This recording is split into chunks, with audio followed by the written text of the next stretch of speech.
Petrol ಬೆಲೆ ಏರಿಕೆ, neat ಅಕ್ರಮ ಖಂಡಿಸಿ ಶ್ರೀನಿವಾಸಪುರದಲ್ಲಿ ಸಿಪಿಐಎಂ ಬೃಹತ್ ಪ್ರತಿಭಟನೆ.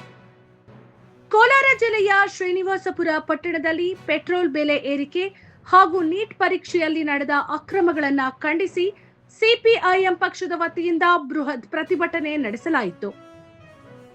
ಪ್ರತಿಭಟನೆಯಲ್ಲಿ ಭಾಗವಹಿಸಿದ ಸಿಪಿಐಎಂ ಮುಖಂಡರು ಹಾಗೂ ಕಾರ್ಯಕರ್ತರು ಕೇಂದ್ರ ಸರ್ಕಾರದ ವಿರುದ್ಧ ಘೋಷಣೆಗಳನ್ನು ಕೂಗಿ ಆಕ್ರೋಶ ವ್ಯಕ್ತಪಡಿಸಿದರು. ಜನಸಾಮಾನ್ಯರ ಮೇಲೆ ಬೆಲೆ ಏರಿಕೆಯ ಹೊರೆ ಹೆಚ್ಚಾಗಿದೆ ಎಂದು ಆರೋಪಿಸಿದ ಪ್ರತಿಭಟನಾಕಾರರು ವಿದ್ಯಾರ್ಥಿಗಳ ಭವಿಷ್ಯ ಹಾಳಾಗುವಂತೆ ನೀಟ್ ಪರೀಕ್ಷೆಯಲ್ಲಿ ಅಕ್ರಮಗಳು ನಡೆದಿವೆ ಎಂದು ಆಕ್ರೋಶ ಹೊರಹಾಕಿದರು. ಪ್ರತಿಭಟನೆಯ ಹಿನ್ನೆಲೆ ಕೆಲಕಾಲ ಪಟ್ಟಣದ ಪ್ರಮುಖ ರಸ್ತೆಗಳಲ್ಲಿ ಟ್ರಾಫಿಕ್ ಜಾಮ್ ಉಂಟಾಗಿ ವಾಹನ ಸವಾರರು ಪರದಾಡುವ ಪರಿಸ್ಥಿತಿ ನಿರ್ಮಾಣವಾಯಿತು. ಸ್ಥಳಕ್ಕೆ ಆಗಮಿಸಿದ ಆರಕ್ಷಕ ನಿರೀಕ್ಷಕರಾದ ಶಂಕರಾಚಾರ್ಯರವರು ಟ್ರಾಫಿಕ್ ತೆರವುಗೊಳಿಸಿ ವಾಹನ ಸಂಚಾರಕ್ಕೆ ಅನುವು ಮಾಡಿಕೊಟ್ಟರು. ಪ್ರತಿಭಟನೆ ವೇಳೆ ಹೆಚ್ಚಿನ ಸಂಖ್ಯೆಯಲ್ಲಿ ಸಿಪಿಐಎಂ ಕಾರ್ಯಕರ್ತರು ಹಾಗೂ ಸಾರ್ವಜನಿಕರು ಭಾಗವಹಿಸಿದ್ದರು.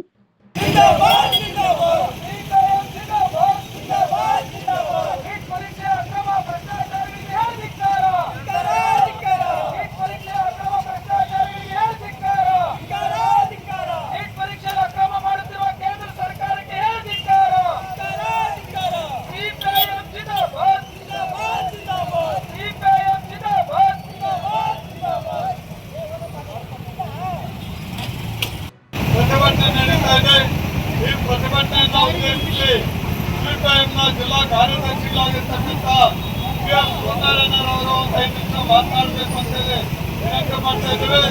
ಈ ಒಂದು ಸಂದರ್ಭದಲ್ಲಿ ಶ್ರೀನಿವಾಸಪುರ ತಾಲೂಕಿನ ಎಲ್ಲ ನಾಗರಿಕರಿಗೂ, ಪತ್ರಿಕಾ ಮಾಧ್ಯಮ ಮಿತ್ರರಿಗೂ ಹಾಗೂ ಪೊಲೀಸ್ ಇಲಾಖೆಯವರಿಗೆ ಈ ಒಂದು ಸಂದರ್ಭದಲ್ಲಿ ಸ್ವಾಗತವನ್ನು ಬಯಸ್ತಾ ಇದ್ದೇವೆ. ನಡೆಸ್ತಾ ಇರ್ತಕ್ಕಂಥದನ್ನ ಖಂಡಿಸಿ ಈ ಒಂದು ಪ್ರತಿಭಟನೆಯನ್ನು ಇವತ್ತು ಸಿಪಿಎಂ ಪಕ್ಷದಿಂದ ವ್ಯಕ್ತಪಡಿಸ್ತಾ ಇದೆ. ಇಡೀ ಕೋಲಾರ ಜಿಲ್ಲೆಯಾದ್ಯಂತ ಎಲ್ಲ ತಾಲೂಕು ಕೇಂದ್ರಗಳಲ್ಲೂ ಕೂಡ ಸಿಪಿಎಂ ಪಕ್ಷ ಈ ಪ್ರತಿಭಟನೆಯನ್ನು ಇವತ್ತು ನಡೆಸ್ತಾ ಇದೆ. ಬಂಧುಗಳೇ, ಇವತ್ತು ನಾವು ಕೇಂದ್ರ ಸರ್ಕಾರವನ್ನು ಈ ಸಂದರ್ಭದಲ್ಲಿ ಇಡ್ತಾ ಇದ್ದೀವಿ. ಇವತ್ತು ಯಾಕೆ ಇವತ್ತು ದೇಶ ಎಲ್ಲ ಸರಿ ಇದೆ ಅಂತ ಹೇಳಿ ತುಂಬಾ ಜನ ಮಾತಾಡ್ತಾರೆ. ದೇಶದಲ್ಲಿ ಎಲ್ಲರೂ ಕೂಡ ಸುಭದ್ರವಾಗಿದ್ದಾರೆ, ಸುಭಿಕ್ಷೆಯಿಂದ ಇದ್ದಾರೆ, ಯಾವುದೇ ಕಷ್ಟಗಳು ಇವತ್ತಿಲ್ಲ ಅಂತಕ್ಕಂಥದನ್ನ ಇವತ್ತು ಹೇಳ್ತಾ ಇದ್ದಾರೆ.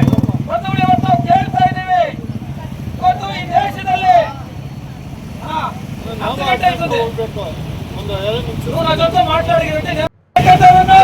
ಇಡೀ ಇವತ್ತು ಹಂತ ಭಕ್ತರು ಮಾತಾಡ್ತಾರೆ, ಮತ್ತು ನರೇಂದ್ರ ಮೋದಿಯನ್ನು ಬೆಂಬಲಿಸುವಂತ ಜನರು ಮಾತಾಡ್ತಾರೆ. ಇವತ್ತು ನಾನು ಪ್ರಶ್ನೆ ಕೇಳ್ತಾ ಇದ್ದೀನಿ, ಇವತ್ತು ಯಾರು ಈ ದೇಶದಲ್ಲಿ ಸುಭಿಕ್ಷೆ ಇದ್ದಾರೆ? ಯಾರು ಇವತ್ತು ಸಮಸ್ಯೆ ಇಲ್ಲದೆ ಇರ್ತಕ್ಕಂಥ ಜನ, ಯಾವ ವಿಭಾಗದ ಜನ ಇದ್ದಾರೆ ಅಂತೇಳಿ ಇವತ್ತು ನರೇಂದ್ರ ಮೋದಿಗೆ ನಾನು ಪ್ರಶ್ನೆ ಮಾಡ್ತಾ ಇದ್ದೀನಿ. 5 ಪಂಚರಾಜ್ಯಗಳ ಚುನಾವಣೆಗಳು ನಡೆಯುವ ತನಕ ನೀವು ಬಾಯಿ ಮುಚ್ಚಿಕೊಂಡಿದ್ದಂತ ಪ್ರಧಾನಿ 5 ರಾಜ್ಯಗಳ ಚುನಾವಣೆ ಆದ ತಕ್ಷಣ ಈ ದೇಶದಲ್ಲಿ ಪೆಟ್ರೋಲ್ ಬರ್ತಾ ಇಲ್ಲ, ಯಾವುದೇ ಆರ್ಥಿಕ ಸಮಸ್ಯೆಗಳಿಲ್ಲ ಅಂತೇಳಿ ಹೊಗಳ ಬಿಟ್ಟಂತ ನೀವು 5 ರಾಜ್ಯಗಳ ಚುನಾವಣೆ ಮುಗಿದ ತಕ್ಷಣವೇ ನೀವು ಮಾಡಿದಂಥದ್ದು ಪೆಟ್ರೋಲ್, ಡೀಸೆಲ್, ಗ್ಯಾಸ್ ನ ದಿಢೀರ್ ಬೆಲೆ ಏರಿಕೆಯನ್ನ ಇವತ್ತು ನೀವು ಮಾಡಿದಿರಿ. ಅದಕ್ಕೆ ನೀವು ಕೊಡುವಂತ ಕಾರಣ ಏನು? ಅಂತಾರಾಷ್ಟ್ರೀಯ ಮಟ್ಟದಲ್ಲಿ ಡೀಸೆಲ್ ಅಥವಾ ಪೆಟ್ರೋಲಿಯಂ ಉತ್ಪನ್ನಗಳ ಬೆಲೆ ದಿಢೀರ್ ಏರಿಕೆ ಆಗ್ಬಿಟ್ಟಿದೆ. ಒಂದು ಬ್ಯಾರೆಲ್ ನ ದರ ಇವತ್ತು 150ರಿಂದ 200ಕ್ಕೆ ದಾಟ್ಬಿಟ್ಟಿದೆ ಅಂತ ಹೇಳಿ ಇವತ್ತು ನೀವು ಮಾತಾಡ್ತೀರಿ. ಬಂಧುಗಳೇ, ನಾನು ಅದೇ ಪ್ರಶ್ನೆ ಮಾಡ್ತಾ ಇದ್ದೀನಿ ನರೇಂದ್ರ ಮೋದಿ ಅವರಿಗೆ. ನೀವು ಅಧಿಕಾರಕ್ಕೆ ಬರಕ್ ಮೊದಲು ಮನಮೋಹನ್ ಸಿಂಗ್ ಈ ದೇಶದ ಪ್ರಧಾನಮಂತ್ರಿ ಆಗಿದ್ದಂತ ಸಂದರ್ಭದಲ್ಲಿ ಒಂದು ಬ್ಯಾರೆಲ್ ದರ ಆವತ್ತಿಗೆ $22 ಇತ್ತು. $220 ಇದ್ದಾಗಲೂ ಕೂಡ ನಮ್ಮ ಈ ದೇಶದ ಪೆಟ್ರೋಲ್ ಬೆಲೆ ₹68, ₹70 ದಾಟಿರ್ಲಿಲ್ಲ. ಅರ್ಥ ಆಯ್ತಾ?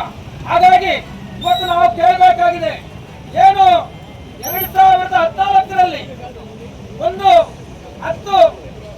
₹57 ಇದ್ದಂತ ಪೆಟ್ರೋಲ್ ಬೆಲೆ ಇವತ್ತು ₹110 ಹೋಗಿದೆ. 2014ರಲ್ಲಿ ನಿಮ್ಮ ಒಂದು ಬ್ಯಾರೆಲ್ ನ ಪೆಟ್ರೋಲ್ ದರ ಅಥವಾ 2025ರಲ್ಲಿ ಪೆಟ್ರೋಲ್ ದರ ಏನಿತ್ತು, ಎಷ್ಟು ಹೆಚ್ಚುವರಿಯಾಗಿ ಮಾಡಿದಿರಿ? ಈ ಹೆಚ್ಚುವರಿಯಾಗಿ ಜನರಿಂದ ಸುಲಿಗೆ ಮಾಡಿದ್ದು, ಹಗಲು ಹೋರಾಟ ಮಾಡಿದ್ದು ಯಾರು ಜೋಬ್ಗೆ ಹೋಗಿದೆ ಸ್ವಾಮಿ? ನರೇಂದ್ರ ಮೋದಿ ಅವರೇ, ಇವತ್ತು ನೀವಿಷ್ಟು ದೊಡ್ಡ ಪ್ರಮಾಣದಲ್ಲಿ ಈ ಬೆಲೆ ಏರಿಕೆಯನ್ನ ಮಾಡಿದಿರಿ ಅಂತಕ್ಕಂಥದ್ದು. ಈ ಬೆಲೆ ಏರಿಕೆ ಮಾಡಿರೋದ್ರಿಂದ ದೇಶದ ಆರ್ಥಿಕತೆಗೆ ಯಾವುದೇ ರೀತಿಯಲ್ಲಿ ಲಾಭ ಆಗಿಲ್ಲ. ಆಗಿರ್ತಕ್ಕಂಥದ್ದು ಕಂಪನಿಗಳನ್ನ ಇವತ್ತು ಕಾರ್ಪೊರೇಟ್ ಕಂಪನಿಗಳನ್ನ ಇವತ್ತು ನೀವು ಅವರಿಗೆ ಇವತ್ತು ಎಲ್ಲಾ ರೀತಿಯಲ್ಲಿ ಪ್ರೋತ್ಸಾಹವನ್ನು ಕೊಡ್ತಾ ಇರೋದ್ರಿಂದ ಈ ಬಡ ಜನತೆ, ದೇಶದ ಜನಸಾಮಾನ್ಯರು ದಿವಾಳಿ ಆಗ್ತಾ ಇದ್ದಾರೆ.